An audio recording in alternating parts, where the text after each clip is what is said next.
Well, welcome. Good morning. Welcome to our coaching gathering, Coaching for All Seasons. Thank you for joining us on this new day in this new year. I am Dina Ely, the Synod Coaching Coordinator. Our Synod coaching team has cultivated this gathering for you as you begin the new year in caring ministry in your communities.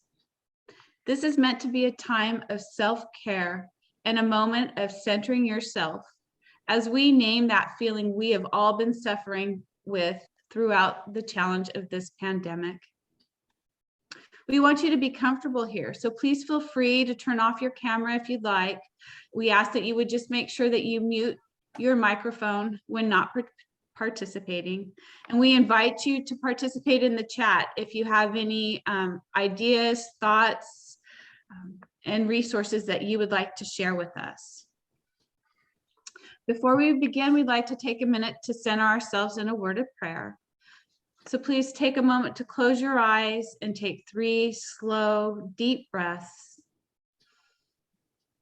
And let us pray. Heavenly Father, we seek you in this space. Help us to acknowledge all that you tell us. We are divine. We are worthy. We are breathing. With God's light reflecting in our eyes, with the blood of Jesus living in our veins, and the baptism of the Holy Spirit dwelling in our hearts, we seek you in this space, Lord. Come, Lord Jesus. Amen. Thank you, Dina. So good morning and welcome to our first gathering in this new year. And today we are bringing you a special presentation by Adam Brandt. He's an organizational psychologist who in September of last year appeared on TED Talk and named for us what that joyless feeling that we are all experiencing seems to be: languishing. And in his presentation, he will define it for us, and he will break down the key indicators of languishing. And he presents for us 3 ways to escape that meh feeling and start finding our flow.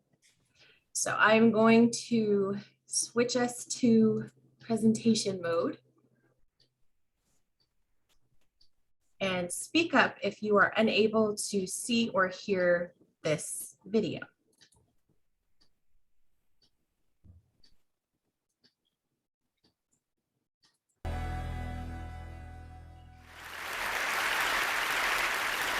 I know you all have long to-do lists, but I hate wasting time so much that I have a to-don't list.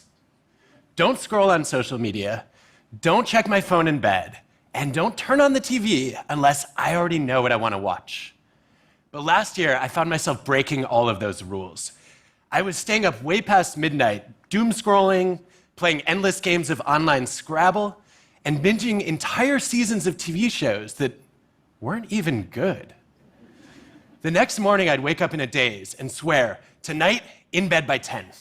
But it kept happening night after night for weeks. What was I thinking?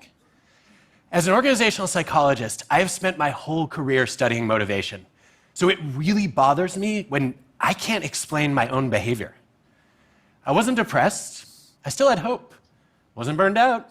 Had energy. Wasn't lonely. I was with my family. I just felt a little bit aimless and a little bit joyless.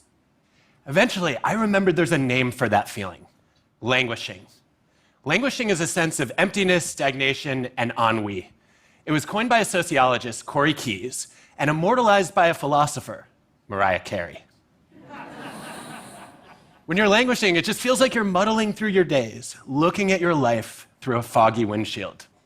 So I'm curious, how many of you have felt like that over the past few months? Okay, those of you who didn't have the energy to raise your hands, you might be languishing right now. And you over here who didn't laugh, you're definitely languishing. Strangely enough, some of you passed the quiz. Strangely enough, what rescued me from that feeling was playing Mario Kart. But let's back up for a second. In the early days of COVID, a lot of us were struggling with fear, grief, and isolation. But as the pandemic dragged on with no end in sight, our acute anguish gave way to chronic languish. We were all living in Groundhog Day. It felt like the whole world was stagnating. So I wrote an article to put languishing on the map. I called it The Neglected Middle Child of Mental Health. And I suggested it might be the dominant emotion of our time. And soon it was everywhere. I was seeing it all over the media, being discussed by celebrities, by royalty. I've never seen people so excited to talk about their utter lack of excitement. And I think that naming languishing helped people make sense of some puzzling experiences. Why, even after getting vaccinated, people were having trouble looking forward to the rest of the year. Why, when National Treasure came on TV, my wife already knew all the words by heart.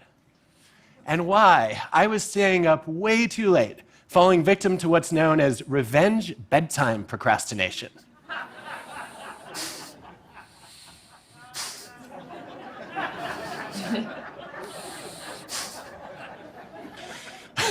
We were looking for bliss in a blah day and purpose in a perpetual pandemic.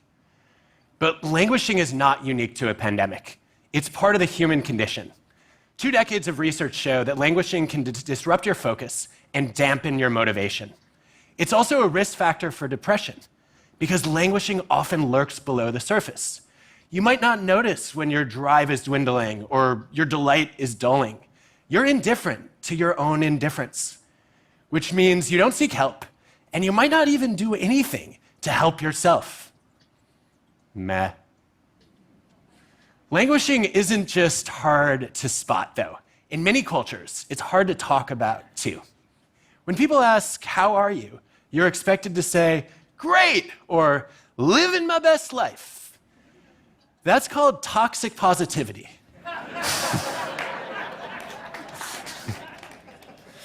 It's the pressure that we face to be optimistic and upbeat at all times.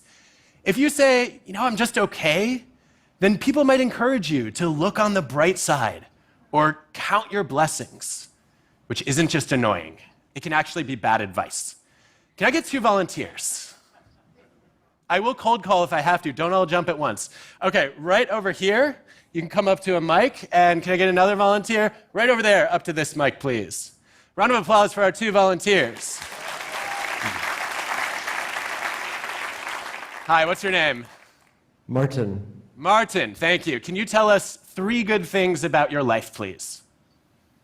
I'm married, and I'm healthy, and I'm happy. All right, I'm glad the marriage came in first. Well done. Okay, over here, what's your name? Lee. Lee, can you tell us 42 good things about your life? My cat, Tichipu. My dog, Enzo. My wife, Jazz. Third, behind the dog and the cat. Well played.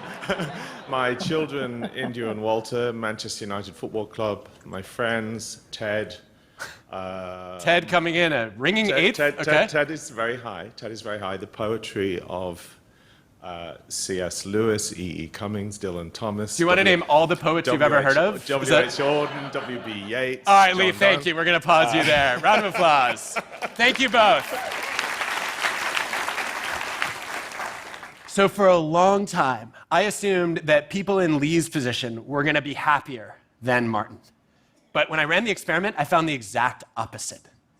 That people who are randomly assigned to count more blessings are actually, on average, less happy because you start to run out of things to be optimistic about. And if you don't know that many poets, right, the harder it is to find good things about your life, the more you feel like, well, maybe my life isn't that good. In the early days of the pandemic, researchers found that the best predictor of well-being was not optimism. It was flow. Flow is that feeling of being in the zone, coined by the psychologist Mihai Csikszentmihalyi. It's that state of total absorption in an activity. For you, it might be cooking or running or gardening, where you lose track of time and you might even lose your sense of self. Flow is the appeal of a Netflix binge, because you get transported into a different world and immersed in a story. But binging is a temporary escape from languishing, not a cure. At best, it leaves you with a bunch of asymmetric relationships. You might love hanging out with your friends Chandler, Arya, Dwight, Buffy anyone? Joe Exotic? Peppa Pig? But they don't know you exist. Binging is passive engagement in a fictional world. Peak flow depends on active participation in the real world, which is why I was so surprised to find my flow while driving a cartoon car in a Nintendo game. When the pandemic first started, all 3 of our kids were home in online school, and that lasted for a full year. It was not easy. One day, we found this on our 6-year-old's report card.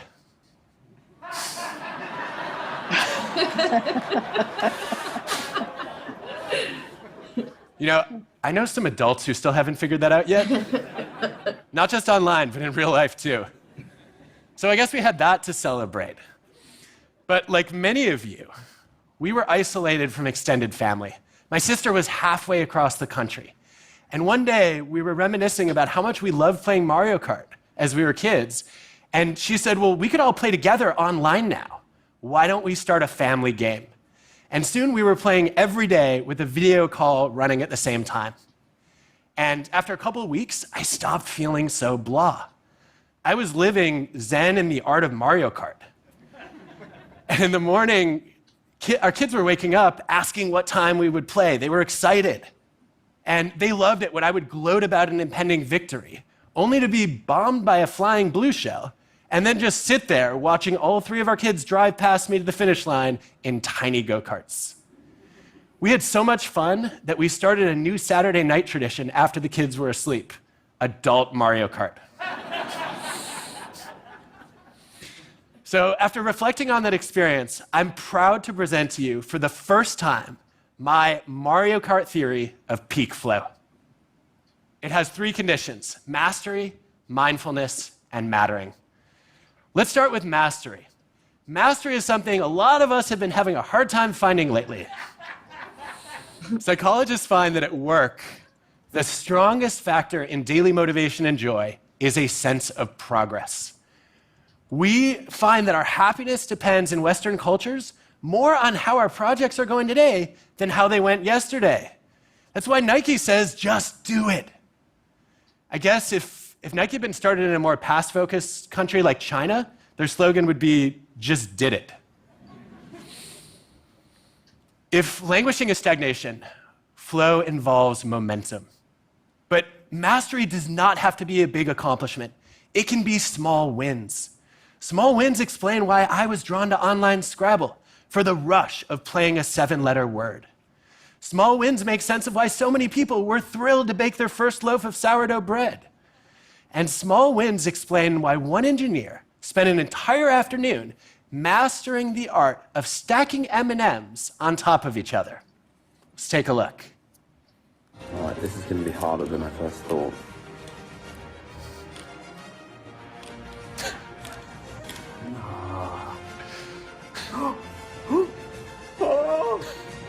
Five M&Ms.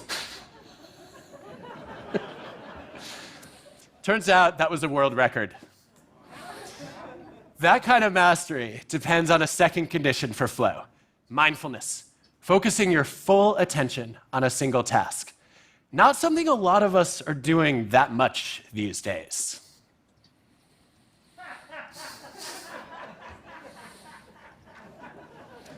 There's evidence that, on average, people are checking email 74 times a day, switching tasks every 10 minutes. And that creates what's been called time confetti, where we take what could be meaningful moments of our lives and we shred them into increasingly tiny, useless pieces. Time confetti is an enemy of both energy and of excellence. If we want to find flow, we need better boundaries.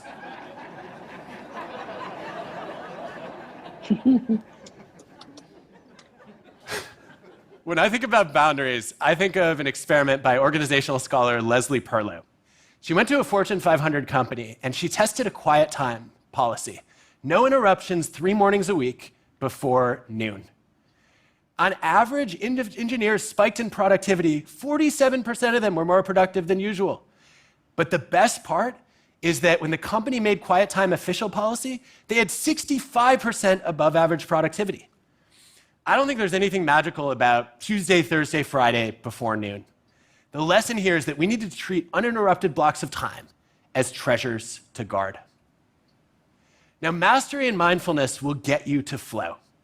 But there's a third condition that turns it into a peak experience: mattering, knowing that you make a difference to other people. Early in my career, I was studying fundraising callers who were trying to bring in alumni donations to a university. And I knew they were languishing when I saw this sign posted on their wall.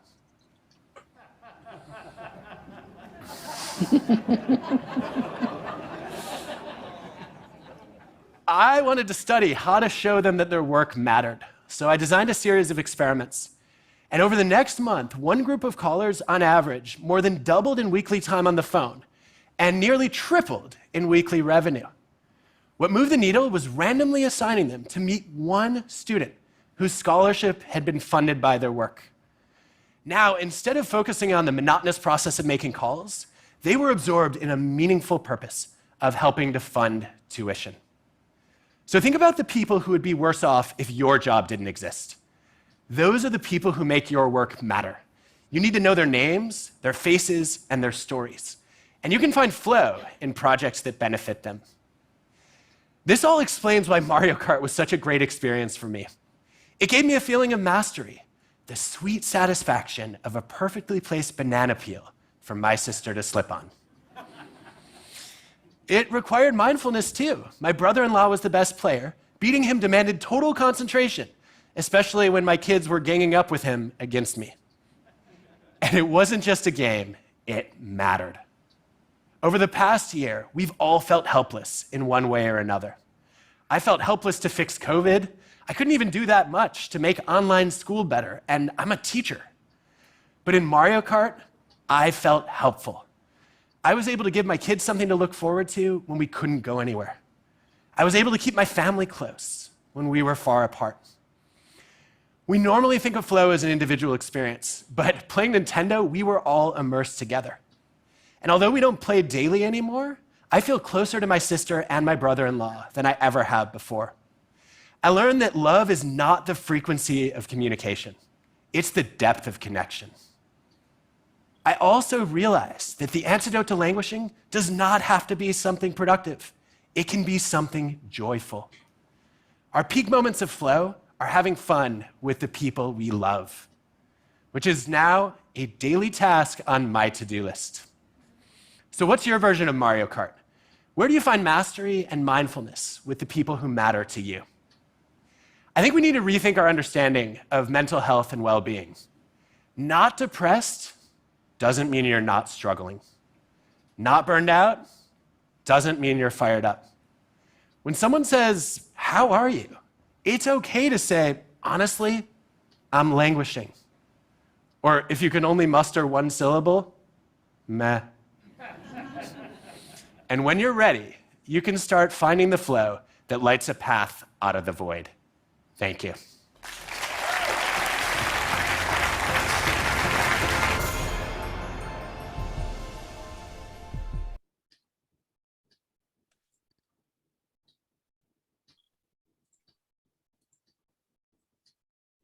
Okay. I think my favorite part of that video is the guy in the background laughing so hard, like it was his son up there doing the presentation. I think we all need that kind of support in our lives. But I think that he ends it with a great question, and I wanted to start our discussion with that question. So he asks, where do you find mastery and mindfulness with the people who matter to you?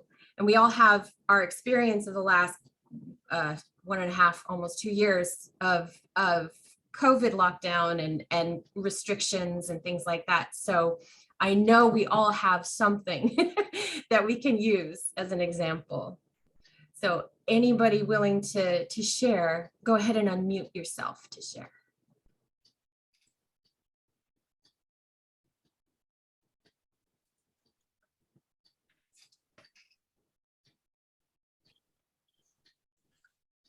I'm happy to share, probably too much. What was your specific question again?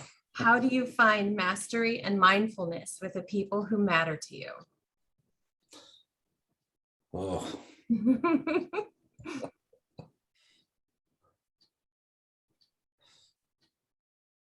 well, the thing that you tied it to the people that matter. Mm-hmm.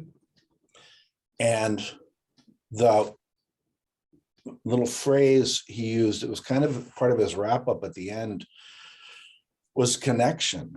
Mm-hmm. And the image that flooded my mind was how, as a pastor, with the congregation mattering has always mattered so deeply to me, but to not be able to see them, that for almost a year, I didn't see them. They got to see me at worship video and stuff. And the Zoom thing is okay, but I don't process it. I found out that I don't connect on, I just don't. It's like there's a piece of my brain that doesn't resonate with Zoom, or the two-dimensional piece somehow. Mm-hmm. That a three-dimensional experience is exponentially radically deeper for me. And that, but again, looking into the camera, I was looking into a Panasonic video lens for over a year and not knowing what was happening on the other side. And anyway, so that loss of connection is, for me, I guess, to answer your question and to be quiet, that mastery and mindfulness with those I care about depend on, for me, the connection piece, and that's been so difficult. Thank you, Kurt. Thank you for sharing that. I added the quote from Adam's TED Talk about depth of connection. He said, love is not the frequency of communication, but the depth of connection. And I think that's what you were grappling with, was that you just didn't feel it because you didn't have that depth happening, that Right. three-dimensionality of it. Yeah. What was stripped away, and yep. Yeah. Let somebody else speak. I resonate with that quote. I think of all the presentation, that's a quote. I mean, there's something about positive. That's a quote that kind of stands out for me.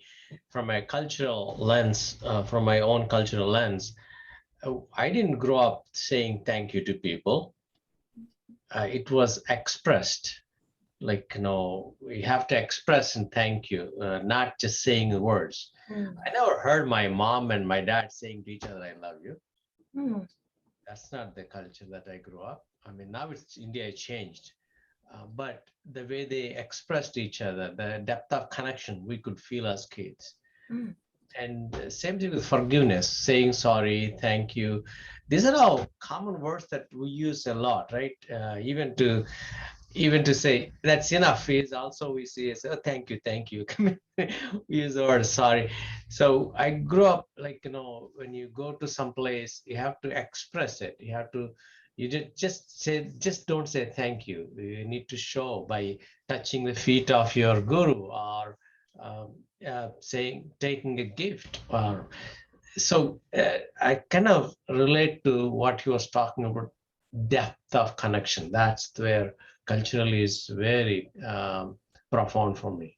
And I love that you brought up forgiveness and brought that into it as well, JP. Thank you for that. I think that's really important to recognize as well.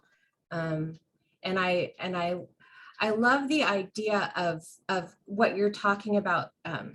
To my mind, is mindfulness. It is that intentionality, and that's what doing the physical act brings to it, is the intentionality. That came up in my congregation, that came up when we were talking about stewardship, and that acts of worship were really important for people, and it wasn't just being present. but it was actually doing the action of communion and the action of offering and the action of greeting each other and passing the peace and things like that. Anyone else wish to share? I just really related to, I kind of value hearing that word of flow. And I feel like I've been really aware of during the pandemic times when I have felt that way. And they're just the examples he mentioned, gardening and cooking. And then for me, I think anytime that I'm with my family, my mom and brothers, and I have two little nephews. And so, you know how when you're with a baby, then you're like, this is where I am. This is all that's happening. And so all of those things that I really like value so much. And anytime that, you know, if I like am asked to reflect on a good thing that happened in the past week, or a time where I felt at peace, or a time I felt connected, it's always like gardening, cooking, you know, being with family. And so I guess the question is like organizing, you know, that I don't have the means for that to be all in my life. So, so then how do I, you know, organize the other time so that I can like maximize those times when I feel like I'm really in flow, and then avoid the other thing that resonated with me. I wrote it down, the time confetti, you know, and I think that probably a lot of people here have can relate to that, because I think when you have, yeah, like some flexibility in terms of your time and your work, that is a blessing. And then sometimes you're like, what am I supposed to be? You know, like I have so many things, I have so many tabs open, don't know what you're supposed to be doing. So I really related to that. So I was like, okay, so maybe you know, still try to organize that time so that it's less time confetti, and there's, you know, limits on the number of tabs open, or the number of hours you can spend on email, or things like that. So, and then maybe that leaves more time for the experiences of flow. Yeah, I agree. Flow is an important word for us to learn. Sarah, Yes.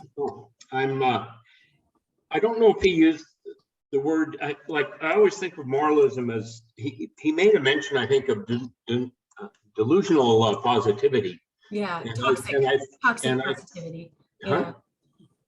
Yeah, and I think sometimes it can be even delusional. And I think as a pastor, the people you care about, no, it's not his job to talk gospel, but you know, I really think the key starting point is you really have to know your people, or you have to know really well those you care about. And most probably won't sit down with their pastor and talk about the deepest hurts they have. But that's the only way I think you know, we can connect. And I think sometimes, at least I find as a pastor, you think there's some kind of a Pollyanna fix that just you know, might help you feel a little better. But I think he goes beyond that kind of surface carrying here, which I really liked. And I think there's some things that demand mastery, and the whole thing he spoke of here. And I think it starts with really knowing the people that you care about and that are under your care. Otherwise, I just don't know how to connect. And I think he made that point in his own way. I don't have a Mario Kart, but it's a great example as I look at relationships I've had with people I care about, or congregations, you know, that I have served. Thank you for that, Doug, because I agree with you. It's something that I pulled from this too, was that what he was teaching me was that I needed to reach out more to try and get to know people better, to create that depth of connection. And it wasn't about like how frequent I'm doing it. It was, or how often I send out emails or something. It's better to just get to know people and continually connect with them by asking them how they're doing and what is going on in their lives, and starting there, and then bringing them in for well, in my context is Stephen ministry. I'm always trying to find how to get people who really need help to admit they need help. And that's the hardest part. But I think it helps to be able to say, like, I see what you're going through and I know what you need. And I have this invitation for you, that kind of thing. Stephen's ministry helps you in that direction? Well, Stephen ministry is just a unique ministry, especially if it's led by a lay person. Yeah. So I just find an affinity with pastors in the struggle to get people to really see what their pitfalls are and how they need help. You know, you watch people go through these horrible circumstances, and it's very easy to see from the outside, you know, you need someone to talk to. But no, I'm fine every time. It's like, are you sure? Because this is a really tough time period you're in. No, I don't need that kind of help. So that's the struggle I find constantly. Yeah, I found that when I led a lot of alpha courses, that people are always asking the question, who in the world am I and why am I here? And Google just doesn't have the answers, nor does Instagram or Twitter. But and that's why I like it. It got people talking around a meal and starting to share their life and their hopes and their hurts, and so I can see how Stephen Ministries does that also. Okay, thanks. Thank you. Anyone else? Andreas? I was just, Doug, I don't even know you, but it's good to hear what you're saying. And unlike you, where you said you don't have a Mario Kart, I would take it one further. I don't even know what that is, but but you know, hearing that sense of being connected to a congregation, you know, I think Kurt was saying the same thing as well. You know, my congregation, I mean, I was there 2 months before COVID began. I really was just trying to get to know people. And sometimes the only reaction that we were getting based on how we were making our online presentation was during the passing of the peace and Facebook, you know, Facebook people sharing the peace of Christ, you know, let us know who was actually out there watching. It was far from being together, but it was more than we had, and it really felt like a sense of creating community. But even, you know, and well, I mean, I'm so grateful that we're back in person, and even though we're, you know, getting back to being, I guess, a little bit more restrictive or careful in any way, you don't always get some kind of a response. And so when I was picking up some clothes from a parishioner the other day who was donating them for a family in need. And she said to me, "Pastor, your sermon on Sunday was just really amazing." And well, it was the week that we had Mary's Magnificat. So of course it was a great text. And I said to her, you know, I felt that text really kind of brought things alive, because I'd been feeling very dry and dead and felt like my sermons hadn't gone anywhere. And she gave me this quizzical look and she's like, "If you hadn't told me that, I never would have known." And somehow those sermons are still saying something. And I think it goes back to, you know, what we were saying before. They knew they were seeing our faces perhaps, but, you know, finding that sense of flow to keep on going in the midst of not having any kind of response, not having any interaction, you know, was and is a challenge. And, you know, not sure if we're going back to that, or I don't know. It doesn't really seem like we are. I don't know. It seems like more and more people are maybe coming down with this Omicron, but not getting nearly as serious of a sickness from it. Maybe we'll be able to continue on a positive trajectory, but just staying put and loving folks that are there, and grateful for those responses and comments from folks who do share them. Yeah, it's interesting how Adam was talking about the Netflix binging and how it's really it's not a genuine relationship, because those people, Peppa Pig does not know you, you know.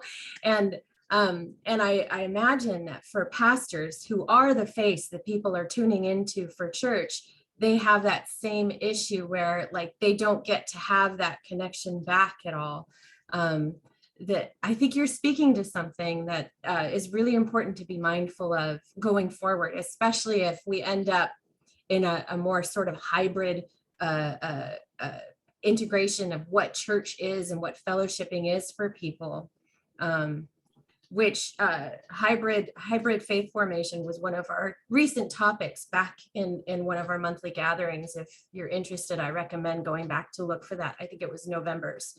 And it just speaks to that, like, how do we take this online thing and make it a depth of connection with the people who have to participate that way, because some of them are stuck home now.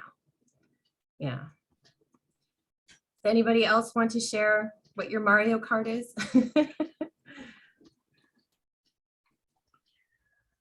I don't have a Mario Kart, but I'm very fond of meh. Meh. Yeah. Yeah, I like that. How are you feeling? And it's a dozen emoji mess. Yeah.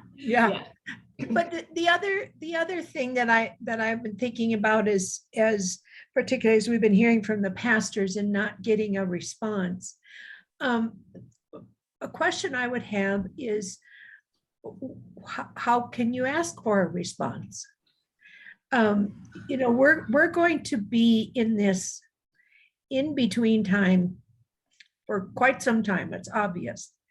So if you're live streaming, you can certainly invite people to email you about what they got out of the sermon, or something that stuck with them from the worship service, or did we play your favorite hymn today, or something.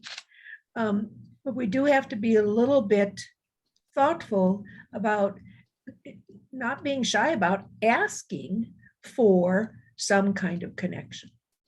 And we're obviously not going to be able to do it in the traditional way, at least for a while. I think you also have to be willing to listen and not be defensive about what you're. I'm a retired pastor, so I don't preach anymore, but I sit in the pew. And one of the things I do with my pastor is I try to meet with him about every 3 or 4 weeks.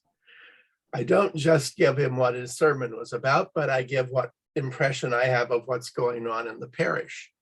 And I think that's some feedback. I would have loved that when I was as a pastor. I tried to do that with a group of people, but they were too shy to say what they really wanted to, what probably they really wanted to say. And I don't know, I may have been defensive like my own pastor is defensive. A lot of times I have to say, wait a minute, what did I say?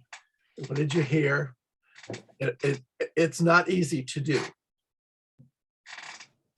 I just wanted to respond to Joanne's comment about asking for feedback from the pastor, asking for feedback from people, going to what our speaker said about connections and communication, and that Peppa Pig doesn't know that you exist.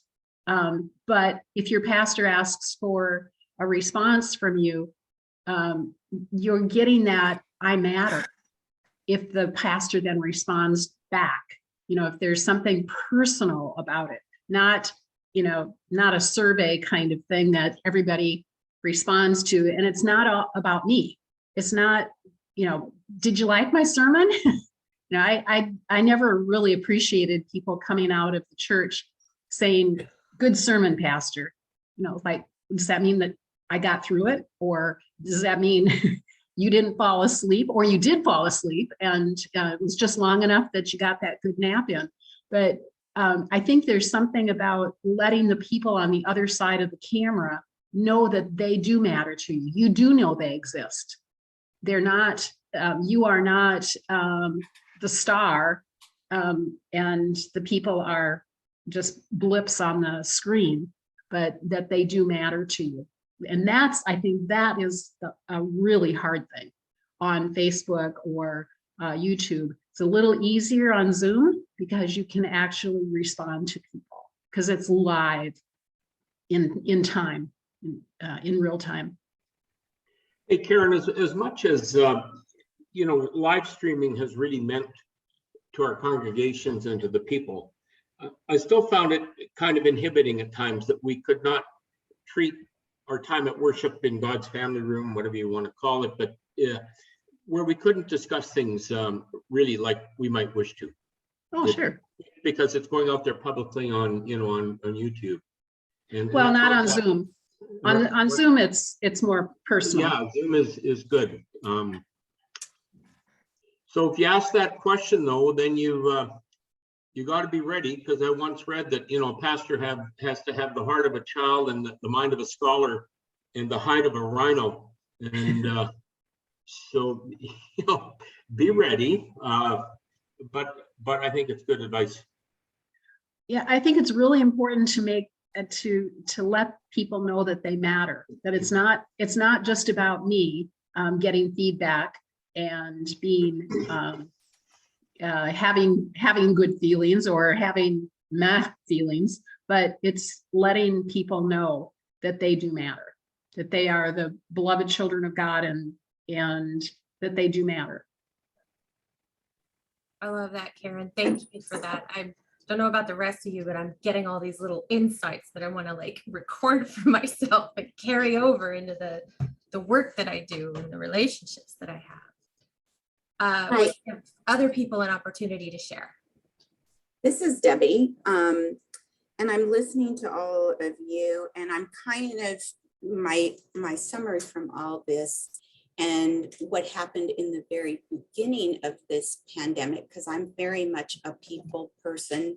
I'm very much like JP, where it's actions, you show things with people by visiting with them or taking a walk with them or having coffee with them. But in the very beginning, what I did, which I think we are all maybe coming back to this, is that we haven't lost the post office and we haven't lost the telephone, yet none of us, we text and we email, and we Zoom, but what would it be? Like I said in the beginning, I would pick up the phone and call my sister and have an hour conversation again. I would send a card to somebody, or somebody would send me an encouraging card, where I think when you write things down, you have the opportunity to think and then rethink. And then sometimes it's like journaling, your real feelings can come out. So I'm just wondering if maybe this isn't as hard as it should be to connect. It's just that we've that art of letter writing or talking with people on the telephone has just not been used in so long. That is such a great way of emphasizing the sort of three-dimensional relationship that JP was talking about. And you're so right. It's one of our pitfalls as a society right now. We do not get out of that mode of just ease of use and being convenient rather than actually intentionally spending time writing a letter or making that phone call. Debbie, thank you so much for mentioning that. That's really important. And that's one of the things that I'm taking away from this as well. I think one of the insidious things about languishing is that it takes away the energy for doing some of those things. One of the things that I have missed dearly is just the incidental after worship, seeing the folks that I would have maybe a 5-minute conversation with or less, but there was a continuity to it. I knew I would see them pretty much every Sunday and we could have a continuing dialogue. And when I'm separated from that, I don't have that energy that it was giving me. It takes, for me personally, and I'm self-confessed introvert, it takes much more energy to pick up the phone and call someone. I have to actually think about that. And I'm always glad when I do, but there's that initial getting past meh. I think one of the things it's helping me kind of think through some of my own experiences and what's happened in my congregation. And I don't have an easy answer for it, but I guess maybe it's like, even when we have feelings of disconnection, we're maybe still more connected than we know. And I'll just say that, Debbie, I love writing letters and getting mail. And I've noticed that people in my congregation have kind of done a little more of that. Like I've got Christmas cards and stuff from people that, I didn't always, but sometimes they'll say, miss seeing you, or haven't seen you so much, or something like that. And I realize that that's because they don't know, the people who are worshiping in person don't know who's worshiping on Zoom. And so that's kind of the disconnect. So I have worshiped in person some, but I have mostly stayed online, and definitely going back to that for a little while. And so I don't maybe feel as disconnected because I'm watching everybody. And then I'm also on we have the people who are on Zoom are kind of connected, but then the people who are in the congregation, and I think, including sometimes the people who are leading worship, don't always know who's on Zoom up in the balcony. And so I hadn't really thought that much about it, but it's kind of piecing some things together for me. And it's come up, somebody will say, we haven't seen so-and-so. Do you think she's okay? And I'm like, she's on Zoom every Sunday. She's, and so they don't know. and I know that's challenging, that we're kind of like, fragmented as a community in that way. But I also, I guess I'm voicing that I maybe don't feel as disconnected as people feel from me. And so how do we bridge that? Like, those are some of the questions that you're helping me think through. So I guess maybe having one of the things that I jotted down was, like, in terms of looking for feedback or questions, like having just like a very simple little discussion question or something like that on the Zoom chat. Or occasionally broadcasting the screen to the congregation so they can see who's there, things like that. Thank you for that, Nicolette. Anybody else want to share? Yeah, I'll share. I don't know. I feel like right now I'm struggling way more than I was in 2020. Maybe it's the foot in one door and out of the other. There was a little bit more time. I was never one of those persons who, I was envious of the people who like read lots of books and binge watched everything. I'm like, I don't really find myself having that much more time. But I think for the sake of my sanity and my mental health, I made more time. And now it's like things are back to normal. In some ways. And so I'm not making that time. I'm not doing the disciplines that I was doing better when I was intentionally doing it. And I was thinking of what my Mario Kart is, and I live alone, and in our office, most of the time it's just one of us. And so my Mario Kart was being with people, and that fed me, and to not have that as much, although, I will say there's times in 2021 that I was able to get together with people. But I think that's been my go-to for my life. And it's now, especially, it feels like that's not safe again. And so I'm trying to get back on track with that flow, with that discipline, just something, and to set aside that time. So I really appreciate thinking about, like, what could it be to, and it may look different now, but what could that be where I step away of all those things that are going around and I'm trying to do, and I'm trying to focus on to kind of center myself and be grounded a bit. I really have to think about what that could be that's going to work. I watched a video the other day, maybe it was yesterday, I don't know, it seems so long ago, that talked about developing habits, because I feel like I'm not doing any discipline right, nothing right. And I think I'm trying too big. I'm trying this big thing. And it talked about, like, just doing like little things. Like if you want to start running, run for a minute a day, you know, and then you can feel like you're making steps. So that was helpful to me, but this has been helpful too. And thinking about how we set that aside a time to do that, but to get that flow in our lives. Yeah, and not to what is it, like, not to self-pitch here, but this is a struggle that you're having, Terry, that coaching could actually really help you with.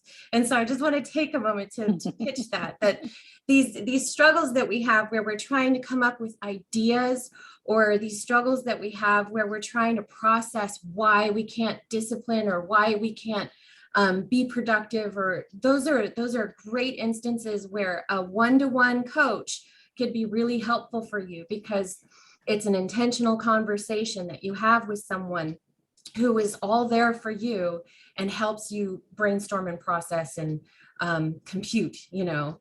And so I just want to mention that's what we're here for as a coaching team, and we are a resource that's available to you. And I just want to highlight that. We have a few minutes left. And Sarah, may I interject something quickly here? Of course. I think it follows nicely on what Terry was saying. Nadia Bolz-Weber wrote a blessing for the new year, and I'd like to just read part of it. She says, "May you remember that there is no resolution that, if kept, will make you more worthy of love. There is no resolution that, if kept, will make life less uncertain and allow you to control a pandemic and your children and the way other people act. So this year, may you skip the part where you resolve to be better, do better, and look better. May you give yourself the gift of really, really low expectations. May you expect so little of yourself that you can be super proud of the smallest accomplishments. May you expect so little of the people in your life that you can actually notice and cherish every small, lovely thing about them. May you expect so little of the supply chain and the service industry that you notice more of what you do get and less of what you don't, and then tip really well anyway. May you expect to get so little out of 2022 that you can celebrate every single thing it offers you, however small, because you deserve joy and not disappointment. So I wish you a happy as possible new year." Good ending. Thank you, Carol. That was perfect. So I was going to just ask you all if you could participate in our poll, which I am launching now. It gives us some insight as to how you found us, and then how you found our topic, and how you found this discussion.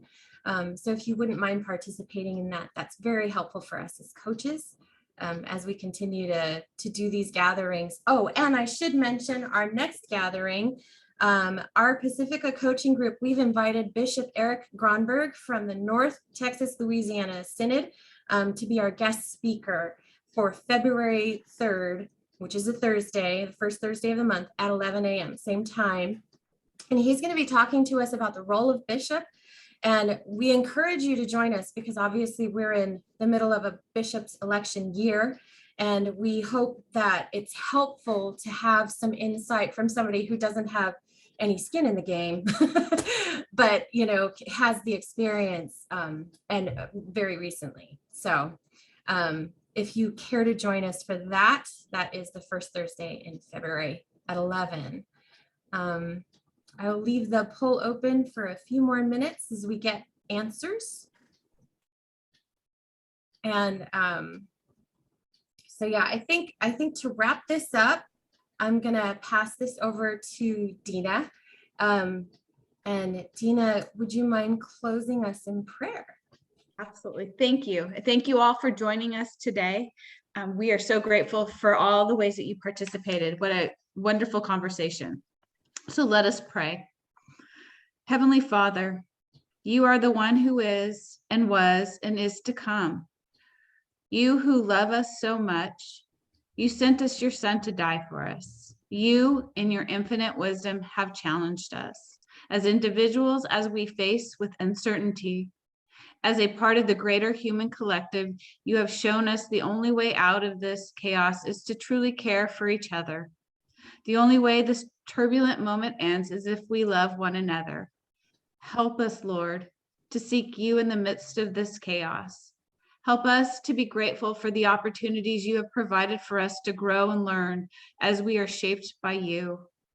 Continue to remind us of your intentions for us, that we love each other and not just ourselves, that we love one another as you first loved us, that we not take on the worries and the burdens of tomorrow, but instead take on only what we need this day. Bless us in health, peace, and faithfulness as we go forth to carry on your ministry of compassion, love, and care for one another. Fill us with your spirit so that our words might be filled with your grace and our hands become yours. We are your servants, and we thank you for the opportunity to bring your love to those who need it most. In the name of your Son, Jesus Christ, the way to you, Lord, the truth in you, the life in you. Amen. Amen. Thank you. Thank you all for participating. Here are the results from our poll. And it's very nice to see everyone participate in that. Thank you.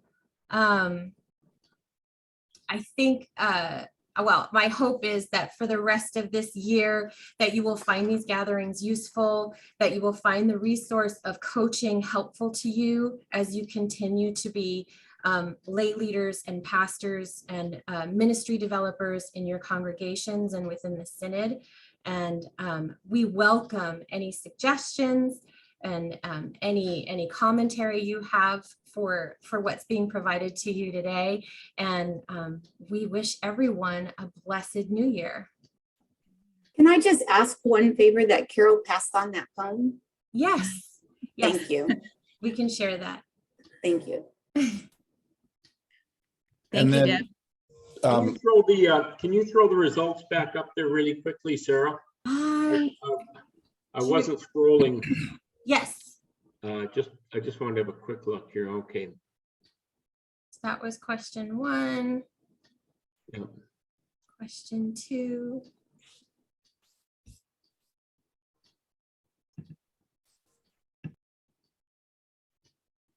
And Sarah, could I make a suggestion? The coaches are really, we really welcome your feedback. And so, you know, if you hurt our feelings, we'll tell you you're hurting us. But it's really helpful to us to know how these coaching things are meeting or not meeting your needs. So feel free to email us. I was going to say the chat's disabled, so